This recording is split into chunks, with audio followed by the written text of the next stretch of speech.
السلام عليكم يا أحلى متابعين، وداعا للتكلفة ويلا نعمل أحلى صندوق محارم باللون الذهبي ونزين بيتنا ونعمل أحلى ديكور بأدوات متوفرة وبفكرة بسيطة وبطريقة ولا أروع. يلا نعمل أحلى صندوق محارم باللون الذهبي واللوك الجديد والحديث. خليكن معي تعرفوا الطريقة شلون، ما رح طول عليكم المقدمة. في البداية بحتاج أي كرتونة. أنا هون قصيت طرف الكرتونة الكبيرة، هدول الصناديق اللي بيجوا كبار عرفتوهم. رح أسلكن إياها بالماسورة. طول الكرتونة 37 سنتي، شايفين كيف؟ وعرضها 23 سنتي. هلا رح قيسها قدامكن، عرضها 23 سنتي. هلا رح فرجيكم طريقة تشكيل صندوق المحارم. رح أمسك طرف الكرتونة من هون، رح لفه بهالشكل هذا لتعطيني الشكل الدائري. بضغط الكرتونة منيح بالأطراف بهالشكل هذا، وبلفه بهالطريقة هاي لأحصل على الشكل الدائري. بلفها بهالشكل هذا، وهلا رح فلها، وهيك بكون أنا حصلت على الشكل الدائري. شايفين كيف؟ بهالشكل هذا.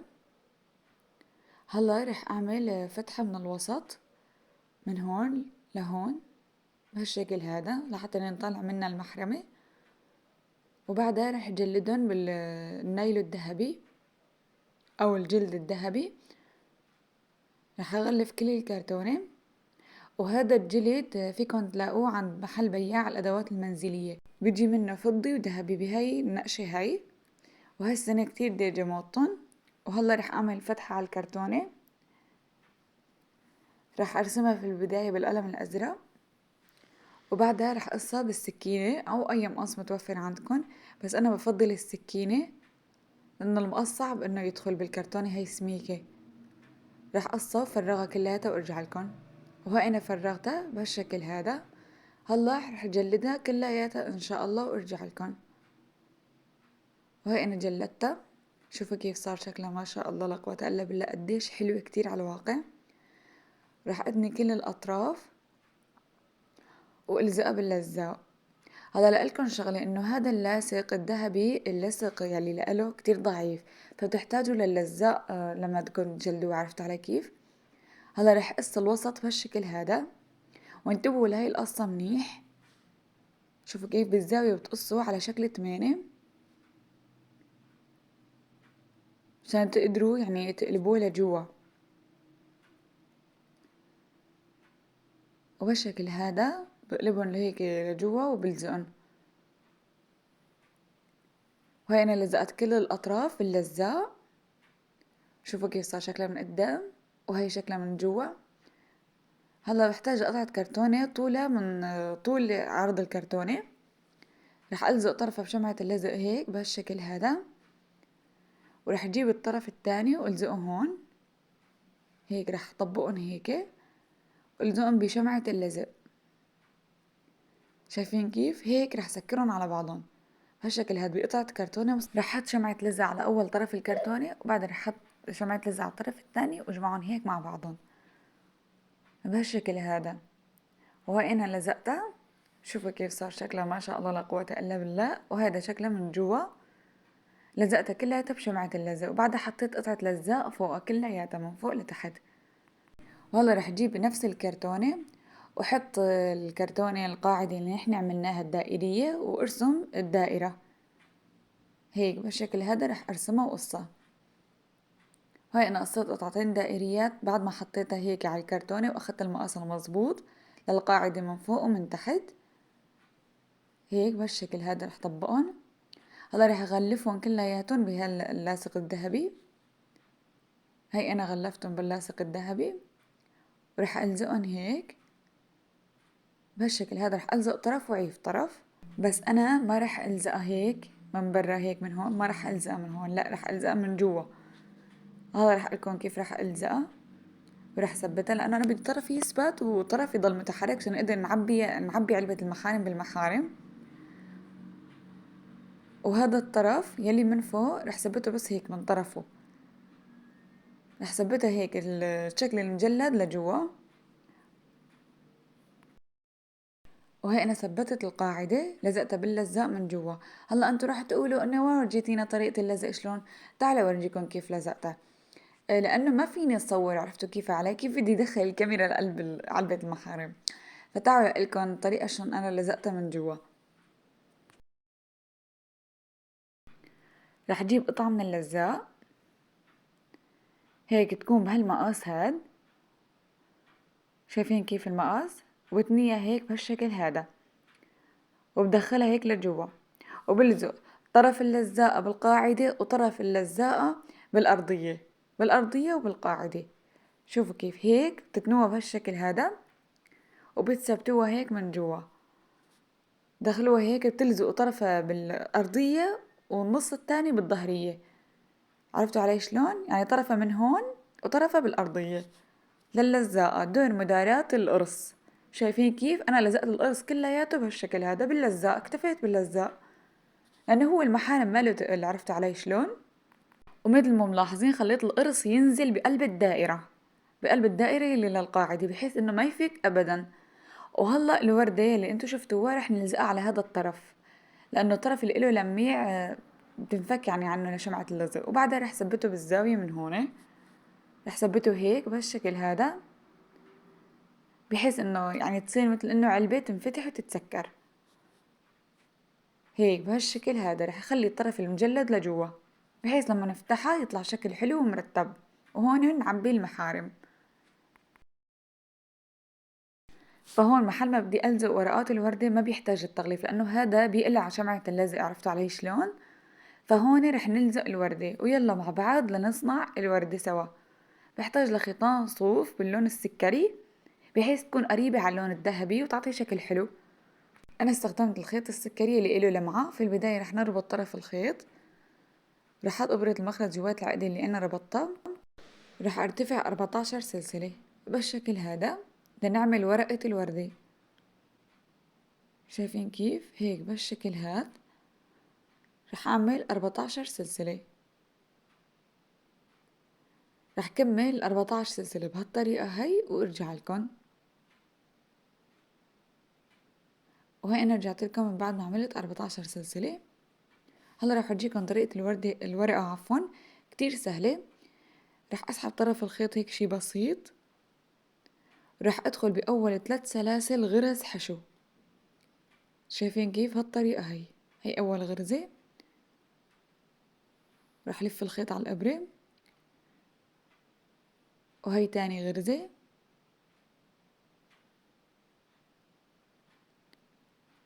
رح أعمل الغرزة الثالثة،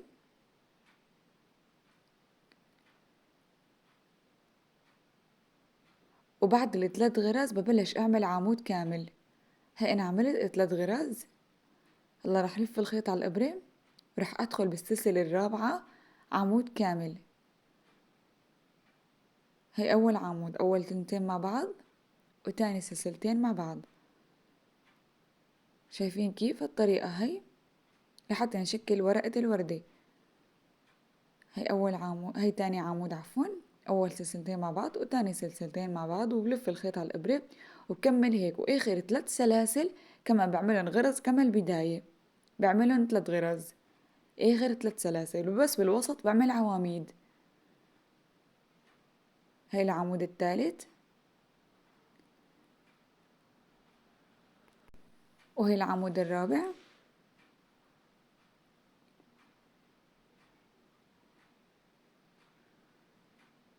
بلف الخيط على الإبرة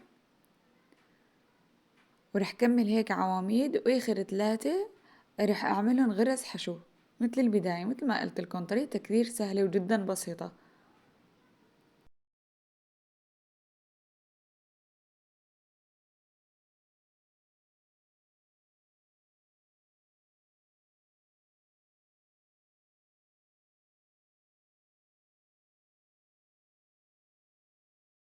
وهلا رح اعمل اخر 3 سلاسل غرز حشو مثل البداية. يلا نعملهم مع بعض. هي اول غرزة، شوفوا كيف هيك الغرزة يعني كل السلاسل مع بعضهم. وهي تاني غرزة، وبلف الخيط على الإبرة. وهي تالت غرزة والأخيرة لأنتقل للطرف الثاني، وهلا رح ارتفع السلسلة، رح ارجع طرف الخيط لورا وثبته هيك بنقطة البداية، ورح ارجع ارتفع كمان 3 غرز من الطرف الثاني. هي اول غرزة وبلف الخيط على الابرة، وهي تاني غرزة،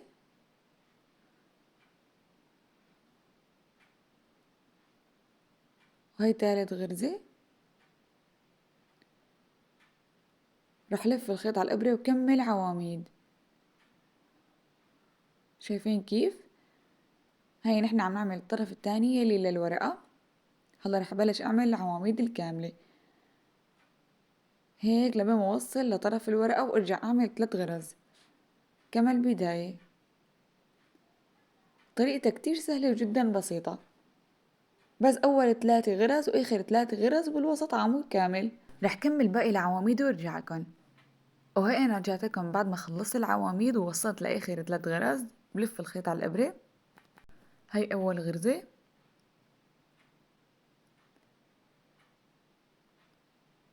وهي تاني غرزة،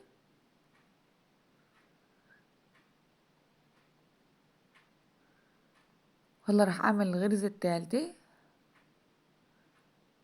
وبعدها رح اعمل عداير الورقة كلياتها غرز حشو صغار. هلا رح ارتفع سلسلة، ثبتها بنقطة البداية بالطرف الثاني بهالشكل هذا. رح لف الخيط على الابرة، رح اعمل غرز حشو على داير الورقة كلياتها. رح اعمل هيك غرز حشو لما اوصل لطرف الورقة لنقطة البداية. شوفوا كيف هيك غرز حشو صغار. بلف الخيط على الابرة وبرتفع فوق كل سلسلة غرزة حشو صغيرة هيك بهالشكل هذا.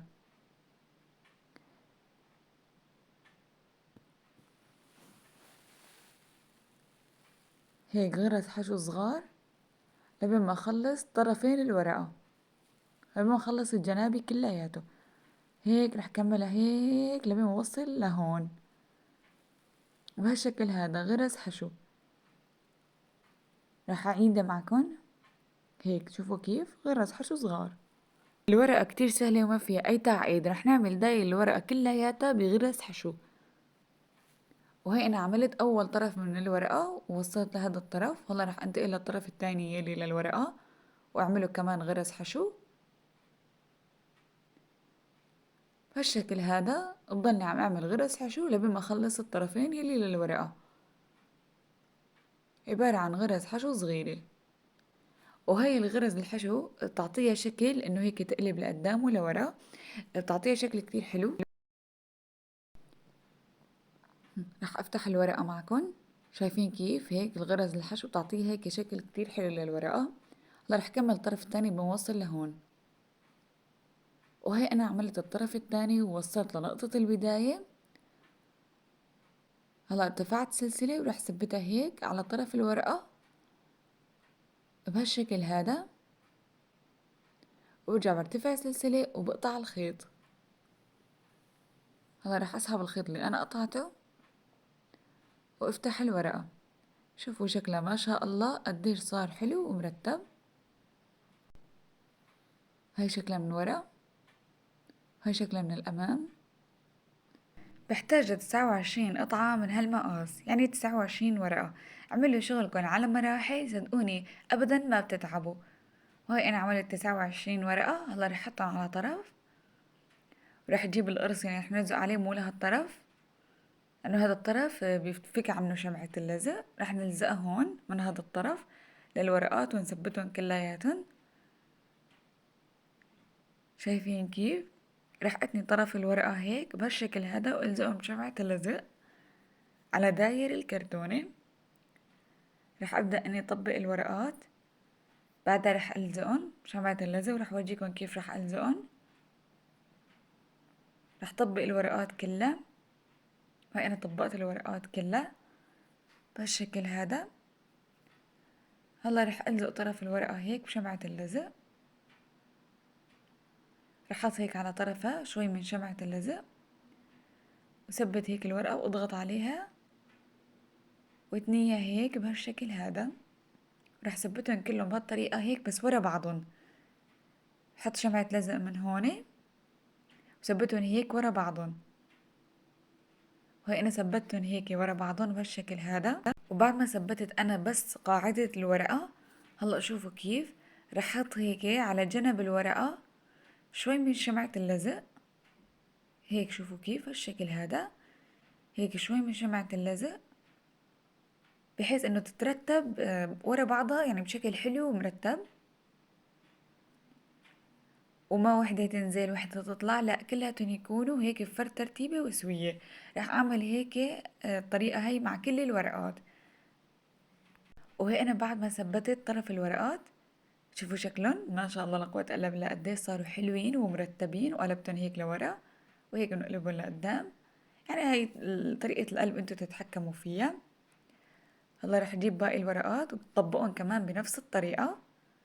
هيك الطبقة التانية كمان هيك ورا بعضهم. هيك رح رتبهم كلياتهم لباقي الورقات بلزقهم بشمعة اللزق. هيك شوفوا كيف في البداية بلزق هيك بحط على طرفها شوي من شمعة اللزق وبثبتهم بالقاعدة، وبعدها بجمع هيك جنابي الورقات كلياتهم مع بعضهم بنفس الترتيب الأولى. شوفوا كيف اتنيها هيك بالشكل هذا، وبثبت القاعدة بشمعة اللزق. هاي رح ثبت الورقة التانية معكن، حط على طرفها شوي من شمعة اللزق، رح ثبتها هيك بهالشكل هذا. رح احط على جنابي الورقة شمعة لزق واجمع مع التانية من هون بحيث يترتبوا ورا بعضهم. شوفوا كيف هيك رح احط هيك شوي من شمعة اللزق وثبتها مع الورقة يلي جنبها. بضغط عليها هيك لبين ما تنشف وبقلب الورقات هيك بهالطريقة هي. هلا رح ثبت القاعدة كلها للدرجة الثانية وارجع لكم. وهي انا عملت الدرجة الثانية بنفس الطريقة الأولى، وهلا رح اعمل الدرجة الثالثة كمان بنفس الطريقة الأولى والثانية. هيك طرفها بالأرضية بشمعة اللزق وبعدين هيك برتبهم ورا بعضهم. رح رتبهم وارجع لكم. وهي انا خلصت لزق الدرجة الثالثة وهلا رح الزق الدرجة الرابعة والأخيرة. طريقة كتير سهلة، بتحطوا على طرف الورقة شوي من شمعة اللزق وبتثبتوها هيك بهالشكل هذا، وبعدها بتجمعوها مع الورقة الثانية بهالشكل هذا. طريقتها كتير سهلة وجدا بسيطة وما فيها أي تعقيدات. حط هيك بس شوي من شمع اللزق وبثبتها هيك بالأرضية. وهي الدرجة الرابعة والأخيرة وعم ثبت الورقات معكن. حط هيك على طرفها شوي من شمعة اللزق وثبتها هيك بالأرضية ورا بعضن. وهي الورقة الأخيرة يلي للدرجة الرابعة حط هيك على طرفها شمعة لزق بثبتها هيك بالقاعدة وبقلب هيك الورقات بهالشكل هذا. هلا رح جيب آخر ورقة وانتبهوا كيف بدي أحط عليها شمعة لزق. رح أحطها هيك على طرفها من هون شمعة لزق. رح لف الورقة بهالشكل هذا عليها والزقها هيك بشمعة اللزق بحيث أحصل على هذا الشكل. رح أحط على طرفها من هون شمعة لزق ورح ثبتها بوسط الوردة. رح أضغط عليها منيح لبين ما تنشف. وهيك صارت وردتنا الحلوة جاهزة. قد ما بقولكن شكلها كتير كتير حلو على الواقع وكتير مرتبة، وفيكن تستخدموه بعدة استخدامات. مثلا فيكن تعملوا هاي الوردة وتعملوها على شنتاي، انه تعملوا وحدة تانية مقابلة وتحطوا هيك بالنص قطعة قماشة وتعملوها على شنتاي. يعني شكلها كتير حلو وكتير مرتبة. قد ما بقولكن مرتبة كتير كتير. وهي انا عم اقرب لكم اياها على الكاميرا لحتى انه تشوفوها قديش حلوة ومرتبة. فيكن تخلوا وراقها هيك مفتوحين، او فيكن مثلا بهالطريقة هاي تتنوا وراقها هيك لجوا، تعطيكم الشكل انه هي الوردة مسكرة، او فيكن تتنوها هيك مثل ما شفتوها مفتوحة، وفيكن تعملوا هيك وتسكروها. هذا الخيار بيعود لكم، يعني فيكن تعملوها هيك مسكرة، وفيكن تفتحوها بنفس الطريقة الأولى اللي ورجيتكم إياها. بهالشكل هذا تقلبوا الورقة بتفتح الوردة. تقلبوا طبعا الورقات كلها مو بس الورقة الوحدة. شوفوا شكلها ما شاء الله لا قوة إلا بالله قديش حلوة ومرتبة، وفينا نحطها قدام الضيوف وبكل ثقة. وهلا يلا مع بعض لنثبتها على صندوق المحارم. بس شوفوا هلا الأطراف الزايدة كلها رح قصها بالمقص، يعني رح قص الأطراف الزايدة من الكرتونة. هاي أنا قصيت الأطراف الزايدة من الكرتونة وضميت إبرة وخيط باللون السكري، وهلا رح خيطها هيك مع طرفها. رح خيط هيك طرف الكرتونة بهالشكل هذا مع طرف القرص يلي للوردة، هيك بهالشكل هذا، بحيث انه تفتح وتتسكر معنا. بهالشكل هذا رح خيطها.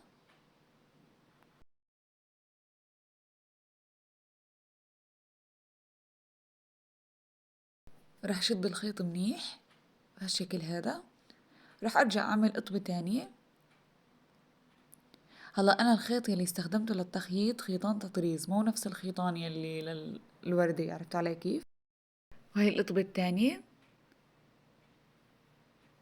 بدي انا بس اجمع الكرتونتين مع بعض، وراح اربط طرف الخيوط مع بعضهم، يعني راح اربط طرف الخيط يلي مع نقطة البداية طبعا بعد ما اشدهم واثبتهم منيح بهالشكل هذا. راح اسقطها من اللون الذهبي والزقها فوق الخيوط بشمعة اللزق، هيك شوفوا كيف. راح الزقها هيك بشمعة اللزق من برا ومن جوا، الزقهم من هون. راح الزق كمان قطع من هون بحيث تفتح وتتسكر بكل سهولة. وهي انا لزقت قطعة من اللون الذهبي من هون، وقطعة من جوا من هون، بحيث ما بين اي اثر للخياطة.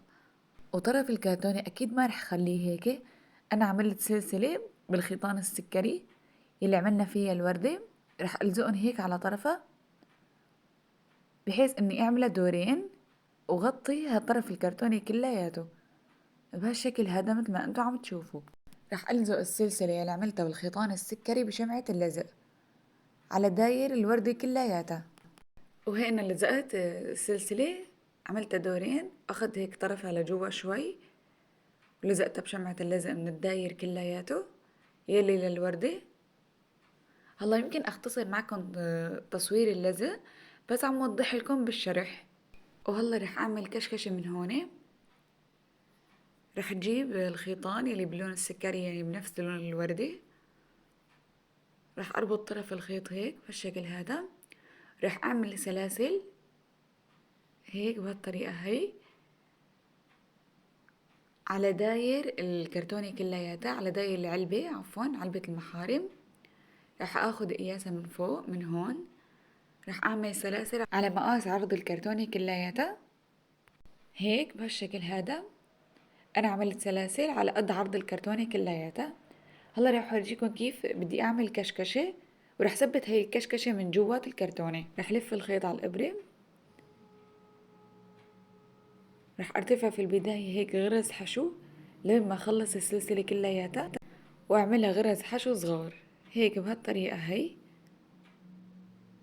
اول درجة رح تكون كلياتها غرز حشو هيك صغيرة، عبارة عن غرز حشو صغار. رح كمل السلاسل كلياتهم غرز حشو صغار وارجع لكم. وهي انا رجعت لكم بعد ما خلصت السلاسل كلياتها وعملتهم غرز حشو. هلا وصلت لنقطة البداية، هلا رح ارتفع 3 سلاسل. هاي السلسلة الثالثة، ورح دير على الطرف الثاني.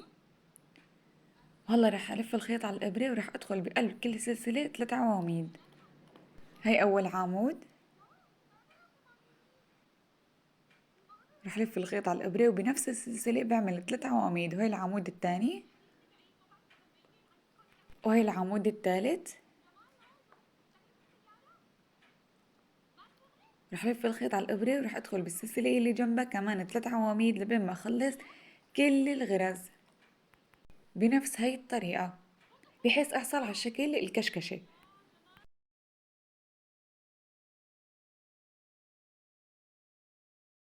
وهي العمود الثالث. هلا رح أعمل كل السلاسل وأرجع لكم بنفس هاي الطريقة بقلب كل سلسلة 3 عواميد. وهي أنا رجعت لكم بعد ما خلصت السلاسل كلياتها وعملتن كشكشة بنفس الطريقة اللي قلت لكم عليها. وهلا رح ارتفع السلسلة ورح قص الخيط واسحبه واحرقه. بحرقهم بحيث ما يكر أبدا. وهيك صارت عندي السلاسل كلياتها جاهزة وعملتها بطريقة كتير حلوة وسهلة وبسيطة. هلا رح ورجيكم كيف رح نثبتها على صندوق المحارم. رح افتح طرفها وثبتها هيك من زاوية الوردة، من زاوية القاعدة اللي نحن ثبتناها هيك بهالشكل هذا. رح خلي الغرز لجوا هيك، والكشكشة تطلع على طرف الكرتونة هيك بهالشكل هذا. رح ألزقها هيك من جوا بشمعة اللزق. رح أحط هيك شوي من شمعة اللزق هيك على طرفها. رح أجيب الكشكشة اللي نحن عملناها وثبتها هيك بهالشكل هذا. رح أخلي بس درجة الغرز لجوا ودرجة الكشكشة رح طالعها لبرا وألزق الداير كله. وهي أنا لزقت الداير كلياته بشمعة اللزق بنفس الطريقة اللي قلت لكم عليها، وعملت سلسلة بخيطان الصوف نفسها اللي عملت فيهم الكشكشة والوردة. على طرف السلسلة ضميت لوليتين ولزقت الشريطة باللون الذهبي. وهلا رح ضمن معكم لولية كبيرة وصغيرة. قصيت قطعة صغيرة من الذهبي بهالمقاس هذا، ضميت هيك على طرف السلسلة، لفيت هيك الخيط شوي في البداية بحيث تدخل اللولية معي بكل سهولة. في البداية ضميت اللولية الصغيرة بهالشكل هذا. وهلا رح اضم اللولية الكبيرة، ببرم هيك طرف الخيط بحيث يسهل علي ضمها بسرعة. رفعتن هيك ورح اربط الطرف الزايد وقصه، بربطه هيك بهالشكل هذا، ربطتين هيك فوق بعضن.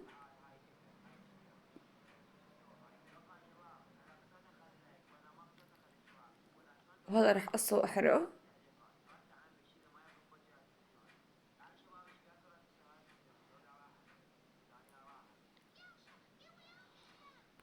وبضغط عليها هيك بهالطريقة هاي بحيث ما توقع اللولية ابدا.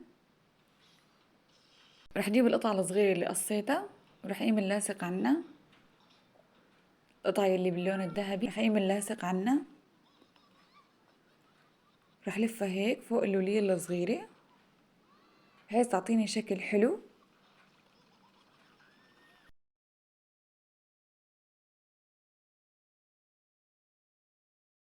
بلفها بهالشكل هذا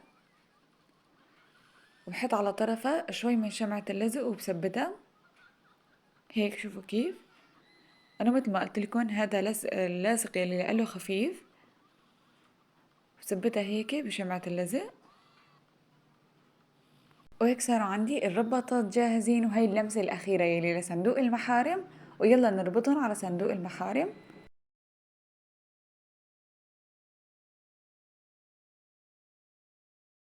رح ثبتها هيك بالوسط واربطها على شكل بكلي.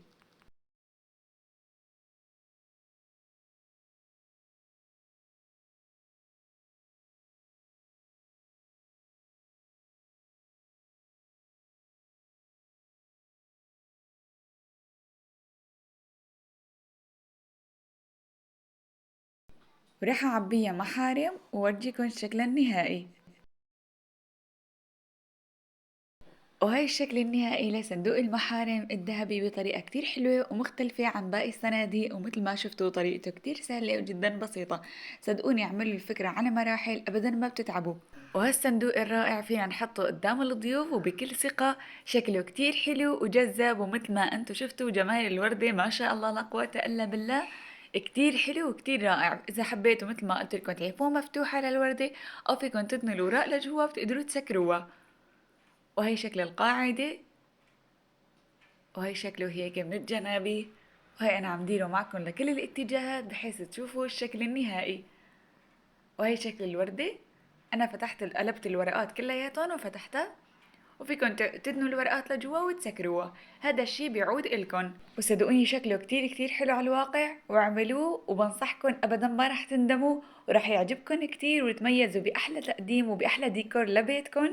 وما تنسوني من اللايك والاشتراك، وإلى اللقاء بفيديوهات أجمل وأفكار أحلى إن شاء الله.